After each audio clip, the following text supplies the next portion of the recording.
مشتاق احمد یوسفی کی کتاب زرگزشت سے ایک اقتباس۔ اس میں یوسفی صاحب اپنے انٹرویو کے واسطے ایک گورے کے روبرو ہیں اور وہ گورا ان سے پیچیدہ قسم کے سوالات کر رہا ہے۔ مردانہ کھیلوں سے ہماری دلچسپی۔ گورے نے پوچھا، آخر تم یہ بینکنگ کا پیشہ کیوں اختیار کرنا چاہتے ہو؟ کوئی معقول وجہ؟ ہم کافی نروس تھے۔ 2-3 دفعہ زور لگانے کے بعد جو آواز اچانک ہمارے منہ سے نکلی وہ اس سے پہلے ہم نے خود بھی کبھی نہیں سنی تھی۔ شاید گورے کو بھی ترس آ گیا۔ اب کے سوال اس نے آسان کیا۔ پوچھتا ہے، جوانی میرا مطلب ہے طالب علمی کے زمانے میں کن کن کھیلوں سے دلچسپی رہی ہے؟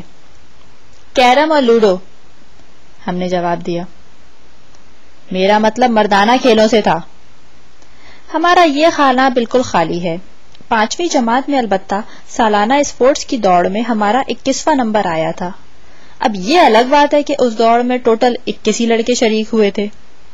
کچھ دن فٹ بال پر بھی سر مارا، مگر آخری لمحہ اتصال تک یہ فیصلہ نہ کر پاتے تھے کہ اس دفعہ فٹ بال پر اپنا دایاں پاؤں ماریں گے یا بایاں زیادہ مناسب رہے گا۔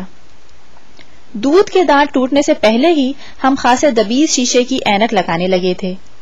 جو حضرات ضعف بصارت سے محروم ہیں ان کی اطلاع کے لیے عرض ہے کہ اب کبھی ہم اینک اتار کے آئینہ دیکھتے ہیں تو بخدا اپنے کان نظر نہیں آتے۔ کئی دفعہ اینک توڑنے کے بعد اب ہم اسے اتار کر بے خطر کھیلنے لگے تھے۔ کھیلتے کیا تھے؟ ہر ایک سے مینڈے کی طرح ٹکر لیتے پھرتے تھے۔ مخالف ٹیم میں ہمیشہ بہت پاپولر تھے، اس لیے اپنی ہی ٹیم سے گیند چھینتے اور ان کو فاؤل مارتے پھرتے تھے۔ کھیل کے شروع میں ٹاس کیا جاتا، جو کپتان ٹاس ہار جاتا وہ ہمیں اپنی ٹیم میں شامل کرنے کا پابند ہوتا تھا۔ جب تک مخالف کھلاڑی تاک کر ہمارے پاؤں پر زور سے فٹ بال نہ مارے وہ ہمارے کک سے محروم رہتی تھی۔ چونکہ سر ہمارے دیدہ نیم بینا سے قریب ترین عضو ہے، اس لیے ہم نے سر سے فٹ بال روکنے اور گول کرنے کی مشق و مہارت پیدا کی۔ ایک دن ہم نے 3 فٹ اچھل کر ہیڈ کیا تو جس گول شے سے ہم نے آنکھ بند کر کے اپنی پوری قوت سے ٹکر لی وہ دیو کامند جسونت سنگھ چوہان کا منڈا ہوا سر نکلا۔ وہ شام کو بھنگ پی کر فٹ بال کھیلتا تھا۔ ہماری ناک کا بانسا اور دل ہمیشہ کے لیے ٹوٹ گیا۔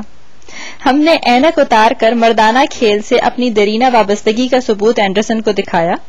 ناک کی خمیدہ ہڈی کو دیکھ کر وہ بہت ہنسا، کہنے لگا، تمہارا ایک کان بھی ٹیڑھا ہے اور تم رملیس گلاسز کیوں لگاتے ہو؟ تمہاری صورت سر اسٹینفورڈ کرکس سے ملتی بھی ہے۔ ذرا نوازی کا شکریہ، ہم نے خوش ہو کر کہا۔ مجھے اس باسٹرڈ کی صورت سے نفرت ہے، گورا بولا۔